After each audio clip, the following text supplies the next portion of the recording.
በስመ አብ ወወልድ ወመንፈስ ቅዱስ አሐዱ አምላክ አሜን። ሰላም ኩልኩም ናይ እግዚአብሔር ቤተሰብ ኣብ ዝተፈላለዩ ኩርና ኮይንኩም ነዚ መደብ ትከታተሉ ዘለኹም እግዚአብሔር ምስኩላትና ይኹን። ሓራይ እንኳዕ ብሰላም ናብ ዓመታዊ በዓል ደብረ ቁስቋም ናይ ኣደና ቅድስቲ ቅዱሳን ድንግል ማርያም ምስ ወዳን ምስ ሰሎሜን ምስ ቅዱስ ዮሴፍን ካብ ስደት ናብ ሃገሮም ወይ ዓዶም ዝተመልስሉ መዓልቲ እንኳዕ ብሰላም ኣብፅሓና።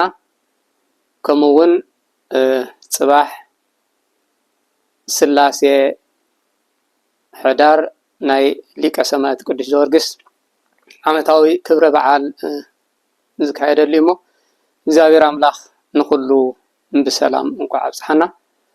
ሓራይ ሎማዓንቲ ከም ፍቃድ እግዚአብሔር ኣምላኽ ንእሽተይ በዚ ናይ ስደታ ወይ ከዓ ናይ ደብረ ቁስቋም ወይ ካብ ስደታ ምምላስ ዝብል ንእሽተይ ክንርኢ ኢና። ቅድሚኡ ግን ኣብዚኣ ዝሓለፈት ቪድዮ ሓፃር ቪድዮ ዝሰደድክዋ መልእኽቲ ብዛዕባ ናይ ምዕፃው ቤት ፅሕፈት ኣሜሪካ ትብል ብዙሓት ሰባት ብዙሕ ሕቶታት ሰዲድኩም ንኩሉ ክምልሶ እኳ ተዘይከኣልኩ ንገለ ውሕዳት ግን መሊሰልኩም ኣለኹ። ስለዚ መጀመርያ እቲ ተዛረብክዎ ብዛዕባ እቲ ተዓፅዩ ዝነበረ ምኽፋቱ እምበር ኣብ ውሽጢ ዲቴይል ኣትየ ክዛረብ ኣይደለኹን። ዋላ እውን ንኩሉ ክገልፅ ዓቕሚ ከም ዘይብለ ይገልፀልኩም እንዳሊ ማለት እዩ። ብፍላይ እቶም ብዙሓት ሕቶታት ብዛዕባ ግሩፕ 5 ወይ ከዓ ናይ ዌልካም ኮርፕ እንታይ ሓበሬታ ኣለካ ወይ እንታይ ትፈልጦ ኣለካ ኢልኩም ዝሓተትኩምኒ ኣነ ሰራሕተኛ ናይቲ ኢሚግሬሽን ኣይኮንኩን። ብዙሕ ኣፍልጦናት እውን የብለይን። ብብዙሕ ብከምዚ ዓይነት ትጭነቑ ከም ዘለኹም ርዳእኒ። ምክንያቱ በቲ ሽግር በቲ ስደት ስለ ዝሓለፍኩ ኣነ እውን እቶም ኣብ ሽግር ኣብ ስደት ኮይንኩም ነዚ ነገር እዚ ብሃንቀውታ ትፅበዩ ዘለኹም ሃዋህው ዘይርዳእኒ ማለት ኣይኮነን። ግን ብዝተኻእለ መጠን ነዚያ ቪድዮ ትሰምዕ ዘለኻ ወይ ነዛ ቪድዮ ትሰምዕ ዘለኺ እግዚአብሔር ይመስገን እስከበል ወይ እግዚአብሔር ይመስገን እስከበል በታ ሕጂ ዘላትና ብሕጂ ብዝመፀና ወይ ብትማሊ ብዝነበረና ዘይኮነስ በታ ሕጂ ዘለናያ እስከ ካባና ዝገዱ ብዙሓት ከም ዘለው ተረዲና እግዚአብሔር ይመስገን ንበል። እግዚአብሔር ይመስገን ኢልኩም ኣብ ኮመንት ክትፅሕፉ ክፅበየኩም እዩ። ምክንያቱ እቲ ኩሉ ሎሚ ትጭነቅዎን ትሓስብዎን ዘለኹም እግዚአብሔር ካብቲ ንስኻትኩም ትሓስብዎን ካብቲ ንስኻትኩም ትጭነቅዎን ኣብሊፁ ንሱ ከም ዝሓስበልኩም ክትፈልጡ ክትክእል ኣለኩም። ኣብታ ቪድዮ ክፅሕፋ ከለኹ ብላዕሊ ብፍላይ ኣብ ናይ ቲክቶክ ዝሰደድክዋ ንኩሉ ግዜ ኣለዎ ኢለ ፅሕፈላ ነይረ። ስለዚ ነቲ ተሓስብዎን ትፅበይዎን ዘለኹም እውን ግዜ ከም ዘለዎ እግዚአብሔር ግዜ ሂቡ እቲ ንስኹም ተሓስብዎ ዘለኹም ዘይኮነስ ንዓኹም ዝጠቕመኩም ክገብረልኩም ከም ምዃኑ በዚ ኣሚንኩም በታ ሎማዓንቲ ሒዝኩማ ዘለኹም እግዚአብሔር ይመስገን በሉ።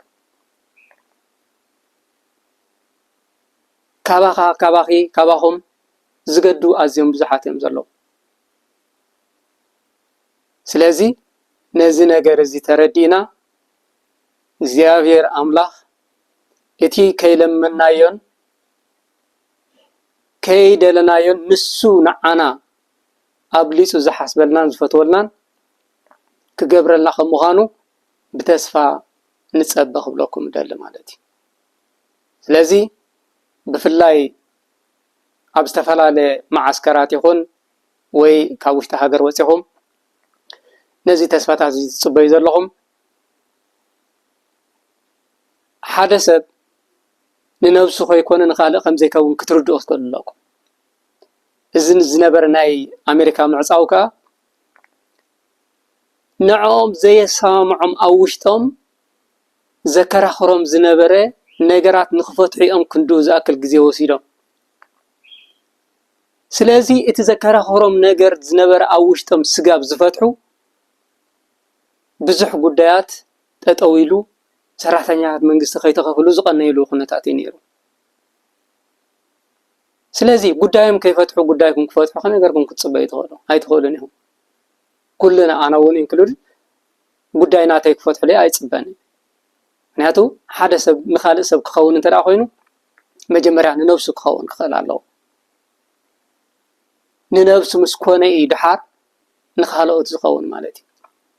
ስለዚ ከንወሓልኩም ኣብዚኣ እቲ ናይ ምዕፃው ተፈቲሑ ሰራሕተኛታት መንግስቲ ብግቡእ ስርሖም ክሰርሑ ተፈቂድሎም ኣሎ። ሰራሕተኛታት መንግስቲ ስርሖም ምስ ሰርሑ እዮም ከዓ እቲ ካልእ ኩሉ ክስራሕ ዝከኣል ማለት እዩ። ስለዚ እግዚኣብሔር ንኩሉ እትሓስብዎ እቲ ሰናይ ዘበለ ክፍፅመልኩም ናቱ ሰናይ ፍቃድ ይኹን። ኣይትጨነቁ። ከም ሰባት ሕሰቡ ስለ ኬዝኩም ሕተቱ እንተኽኢልኩም ዋላ ብኦንላይን ክትከታተልዎ ትኽእሉ ትኾንኩም ተኸታተሉ፣ ግን ኣይትጨነቁ ክብለኩም ይኽእል እየ። ሰባት ዓቕሚ ስለ ዝሰኣና ኢና ንጨነቁ እምበር እግዚኣብሔር ኣምላኽ ባዕሉ ተጨኒቁ ኣብ ቁመቱ ክንዲ ፍረ ኣድሪ ዝወሰኸ ስመና ኣሎ ኢልና እዩ። ስለዚ በዚ ተረዲና ኣይንጨነቕ ክብለኩም ይደሊ። ብዝያዳ ሎሚ ግን ነዚያ ናይ ደብረ ቁስቋም ኣመልኪተ ንእሽተይ ካብ ወንጌል ማቴዎስ ምዕራፍ 2 ካብ 19 ዘላ ሃይለ ቃል ክንርኢ ኢና ማለት እዩ። ስለዚ ንዓ ከም ብበልኩም እሞ ንእሽተይ ኣይትነውሕን እያ ናይ ደማዓንቲ ቪድዮ ሓፃርያ ንዓ ኣንቢብና ግን ንእሽተይ ክንሪኣ ማለት እዩ። ስለዚ እቲ ሃይለ ቃል እንታይ ዝብል ወንጌል ማቴዎስ ምዕራፍ 2 ካብ ፍቕዲ 19 ስጋብ መወዳእታ ዘላ ናይታ ምዕራፍ ማለት እዩ። ካብ ግብፂ ናብ ናዝሬት ከም ዝተመልሰ ሄሮድስ ምስ ሞተ እነሆ ኣብ ግብፂ መልአኽ እግዚኣብሔር ንዮሴፍ ብሕልሚ ተራእዮ እቶም ነዚ ህፃን እዚ ክቐትልዎ ዝደልዩ ሞይቶም እዮም እሞ ተንስእ ነዚ ህፃንን ነዲኡን ሒዝካ ናብ ምድሪ እስራኤል ኪድ በሎ። ንሱ ድማ ተንሲኡ ነቲ ህፃንን ነዲኡን ሒዙ ናብ ምድሪ እስራኤል ኣተወ። ግናኸ ኣርኬላዎስ ኣብ ክንዲ ኣቦኡ ሄሮድስ ኣብ ይሁዳ ከም ዝነገሰ ሰሚዑ ናብኡ ምኻድ ፈርሐ። ብሕልሚ ምስ ተገልጸሉ ድማ ናብ ምድሪ ገሊላ ከደ። እቲ ብነቢያት ናዝራዊ ክበሃል እዩ ዝተባህለ ምእንቲ ክፍጸም ናዝሬት ናብ እትበሃል ዓዲ መጺኡ ተቐመጠ ይብለና። እግዚአብሔር አምላክ ስሙ ዝኸበረን ዝተመስገነን ይኹን። ሕራይ ናይ ዝሓለፈ ስደት ናይ ኣደና ቅድስቲ ድንግል ማርያም ምስ ፍቁር ወዳ ምስ ጎይታና መድሓኒና ኢየሱስ ክርስቶስ ምስ ቅዱስ ዮሴፍን ምስ ቅድስቲ ሰሎሜን ዝረኸቦም ኩሉ መከራ እንዳሓሰብና እቲ ካብቲ መከራ ዝመለሶም እግዚአብሔር አምላክ ብመልአኹ ልኢኹ ናብቲ ዝነበሩሉን ናብቲ ዝተወልድሉ ሃገርን ተመሊሶም ክቕመጡ ዝገበሮም ግዜ እንዳሓሰብና ነዚ ክቡር በዓል እዚ ንዝክርን ነኽብርን። ስለዚ ክምለሱ ከለዉ ምናልባት ኣብዚ መፅሓፍ ቅዱስ የለን ኣብ ስንክሳር ወይ ኣብ ካልኦት ቅዱሳት መፅሓፍቲ ክንረኽቦ ንኽእል ትዝኣተውዎ ደብረ ቁስቋም ኢላ ቤተ ክርስቲያን ትምህረና። ኣብ ደብረ ቁስቋም ምስ ኣተው ክንደይ ህዝቢ ብዓውታን ብሓጎስን ከም ዝተቐበሎም ኣብኡ እውን ኣዝዩ ክቡር በዓል ከም ዝገበሩ ብኡ መሰረት ከዓ ደብረ ቁስቋም ዓመታዊ በዓል ይግበር። እዚ ፌስታን ሓጎስን እዚ ኣደና ቅድስቲ ድንግል ማርያም ምስ ወዳ ምስ ቅዱስ ዮሴፍን ምስ ቅድስቲ ሰሎሜን بسلام كابتي ناي شجرن ناي مكران سدت تمليسهم أب هاجرهم زأتولوهم مهانو ينقرنا مالتي سلازي زبرخة زيك قليل نقر أيكون نحنا ون بفلاي اتم أب سدت هاجر زلنا اتم نبزحات عمتات كرتت زبلنا كمزي قدوس ملأخ نقدس يسيف تقليتو إنه اتهم نزه سان زي كقتلوه زدليو ميتهم يمو نهسان النديون حسكا ناب إسرائيل تملس زبالو نعاناون اتهم زسارلنان كقتلونا زدليون كأسرونا زدليون حالفهم يمو ناب هاجركم تملسو زبل ملأخ كمسنا نا إغزيابير أملاخ سناي فقادو يغل بلكع نبزحات زغال زي دس أيكب لكم نقول جن اتهم نزقال زي دس زي بلكم نحكي اتصالو نطق ما تقمخا اتنبرو تراي سبعتيهم بحق خن الزارب ترى خوينا جن أبسدت هاجر نبر زلنا لومي اتملأخنا بقدس يسيف زتلأخي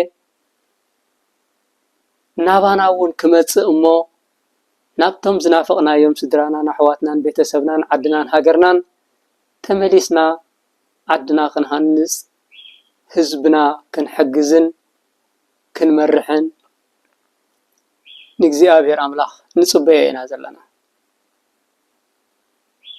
سلازي እግዚአብሔር አምላክ ስለዚህ ነበርና ጊዜ ስለዚህ ሐለፈ በሙሉ ኩል ጊዜ እንዳመስገና ንዝመጽኻ ሰናይ ክገብረልና የተናዓና ዝጠቅመናን ዝሕሸናን ክህበናን ክሓለልናን ንልሙኖ ስለዚህ ሕጽር ዝበለት ናይ ለማዓንቲ እዚኣ ንምትሕልላፊ እግዚአብሔር አምላክ ደጊመ እንኳዕ ናብ ዝኽቡር በዓል ብሰላም አብጽሐና ዝተረፈ ጊዜና ድማ ባሪኹን ቀዲሱን ናይ ፍቅርን ናይ ሰላምን ናይ ሕውነትን ናይ ዕርቅን ናይ ዓድኻ ተመሊስካ ህይወትካ ብግቡእ ምምራሕን ጊዜ ክገብረልና ናቱ ሰናይ ፍቃድ ይኹን ወስብሃት ለእግዚአብሔር